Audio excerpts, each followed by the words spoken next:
MJ, ano yung nag-udyok sa kanila upang sumuko na?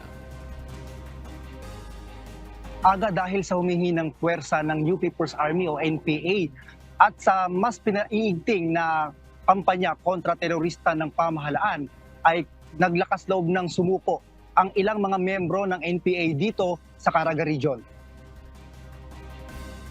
Nasa 19 na membro ng New People's Army o NPA ang nagbalik loob na ngayon sa gobyerno matapos sumuko ang mga ito sa Police Regional Office 13 nitong December 26.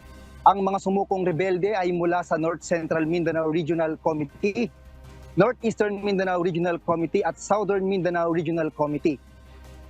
Kasabay ng pagsuko ng mga ito ay nagsagawa rin ang PRO 13 ng demilitarization of surrendered firearms kung saan sinira ang nasa 178 na mga armas na kusang isinurrender ng mga dating rebelde upang hindi na magamit pa sa karahasan.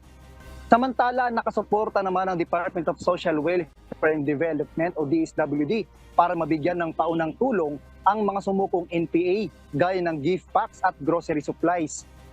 At kinilala ng PRO 13 ang ginawang pagsuko ng mga ito at nangakong magbibigay ng suporta sa kanilang tuluyang pagbabagong buhay.